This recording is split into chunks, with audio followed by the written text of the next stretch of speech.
गुस्सा होते हुए भी देखा। तो लेकिन मम्मी के अंदर हमने ये अप्रोच देखी हमेशा, जो मैंने देखी कि वो बहुत प्रैक्टिकल रही है लाइफ को लेके, प्रैक्टिकल डिफ़िकल्टीज़ को बहुत अच्छे से समझती हैं, लोगों की मटेरियलिस्टिक नीड को बहुत अच्छे से समझती हैं, और हमेशा उन्होंने दूसरे की बहुत मदद करी है, और हम लोगों की भी मटेरियलिस्टिक नीड्स को हमेशा वो अपने नज़र में रखती है। और पापा बिल्कुल ही विपरीत रहे, वो लोग हम लोगों की और दूसरों की सबकी जो मानसिक और इमोशनल नीड्स होते हैं उसको बहुत अच्छे से समझते हैं। तो ये एक ऐसा जोड़ा है जो एक दूसरे के लिए बहुत कॉम्प्लीमेंट्री है, एक दूसरे में बिल्कुल फिट बैठता है। कोई मम्मी को पसंद नहीं करते हैं कि वो बहुत मुंहफट हैं, स्ट्रेट हैं, और दूसरी तरफ पापा बिल्कुल उनको बैलेंस कर देते हैं, शांत हैं और बहुत पेशेंस है उनमें एब्जॉर्ब करने के लिए। तो लाइफ में यही सीखा है कि ये एक कॉम्प्लीमेंट्री जोड़ा है, और परमेश्वर इनको बहुत बहुत आशीष दे। इन्होंने मेरी लाइफ, जो मेरी पर्सनल लाइफ है, उसमें मैं बोलूँगी कि जब मेरी डिफ़िकल्टी सिचुएशन थी तो मम्मी पापा की तरह मेरे पीछे नहीं खड़े थे।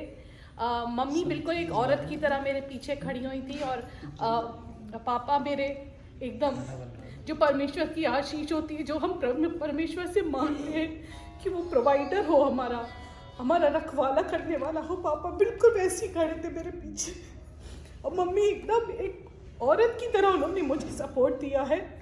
माँ बाप को अलग हटा के भी उन्होंने एज इंडिविजुअल बहुत सपोर्ट करा है, तो इसके लिए मैं उनका बहुत बहुत धन्यवाद करती हूँ। और उनकी वजह से हमें एक अच्छी फैमिली मिल सकी। हमारी बड़ी बहन जैसी भी है वो बहुत अच्छी है, और आशुबिया, और उसकी वजह से हमारे साइमा भाभी, वो हमारे घर में बहुत बढ़िया ब्लेसिंग है। वो हमारे भाई से भी अच्छी है, मैं तो ये बोलती हूँ। वो पापा की चॉइस थी, और आई रियली अप्रिशिएट। और हमको बहुत प्यारे से 3 बच्चे हैं हमारे साथ में, जॉन, पीटर और ईथन। तो हमारे घर में आशीष है, और परमेश्वर ने ये आशीष इन दोनों को दी है हम लोगों के द्वारा। हम इसका बहुत बहुत धन्यवाद करते हैं कि परमेश्वर ने हम तीनों भाई बहनों को चुना इनको आशीषित करने के लिए। तो मैं आप लोगों का बहुत बहुत धन्यवाद करती हूँ हाथ जोड़ के कि आप लोग यहाँ पर आए, अपना समय दिया और हमारी खुशी में शामिल हुए। दूर दूर से आए हैं, इतनी ठंड में आए हैं, और बहुत खुशी हो रही है क्योंकि बहुत दिनों के बाद भी हम उन लोगों से मिल रहे हैं। कुछ तो पहचान भी नहीं पा रहे होंगे मुझे और सबको, लेकिन बहुत बहुत धन्यवाद। और पापा मम्मी का भी बहुत बहुत धन्यवाद, और सबका धन्यवाद। Thank you. बहुत बहुत धन्यवाद आप लोगों का कि आप लोग सब यहाँ पे आए।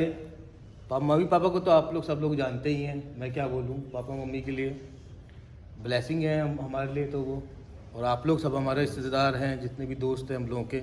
बहुत बड़ा हमारा जो परिवार है, जो हम लोगों के परिवार में प्रेम है, स्नेह है, वो सब आप लोगों ने आज दिखाया यहाँ पे आकर के। और आप लोगों ने हमको इज़्ज़त दी, माँ बाप को इज़्ज़त दी यहाँ पर उपस्थित होकर के। तो मैं सबसे पहले आप लोग सभी लोगों का शुक्रिया अदा करता हूँ, धन्यवाद देता हूँ। पापा मम्मी के लिए क्या बोलूँ, बस मेरे को जो अच्छा लगा पापा मम्मी में, हमेशा पापा ने मम्मी ने बचपन से, हम लोग छोटे छोटे थे तो हमेशा चर्च आने के लिए अप्रिशिएट करें। हमेशा पापा नाराज़ हो जाते थे, नहीं चर्च जाना है, मम्मी नाराज़ हो जाती थी, चर्च जाना है। और मेरे ख्याल से वाहिद कोई एक आध बार होता होगा साल में कि माँ बाप चर्च नहीं जाए, लेकिन हमेशा इन्होंने हम लोगों को संडे स्कूल जाने के लिए इनकरेज करा, चर्च जाने के लिए इनकरेज करा, जिससे हम ख़ासतौर से मैं देखता हूँ कि हम परमेश्वर में बने रहे, परमेश्वर में बने रहे। जो को भी ब्लेसिंग होती है ऊपर वाला देता है। हमने सीखा मसीह में बने रहना, उसकी वजह से हम यहाँ पर आपके सामने उपस्थित है, खड़े हुए। तो यही चीज़ मैंने सीखी पापा मम्मी से कि परमेश्वर में बने रहो। जैसे कि आज 50वीं वर्षगांठ अपनी बना रहे हैं, आज भी मैं कह सकता हूँ कि ये जैसे भी हैं परमेश्वर के भय में ये आगे बढ़ते हैं। तो मैंने इनसे सीखा है कि परमेश्वर में के भय में आगे बढ़ना, जो सबसे बड़ी ब्लेसिंग मैं अपने लिए मांगता हूँ। और एक बार फिर मैं आप लोगों का, सभी लोगों का धन्यवाद देता हूँ कि आप लोग यहाँ पर आए, हमको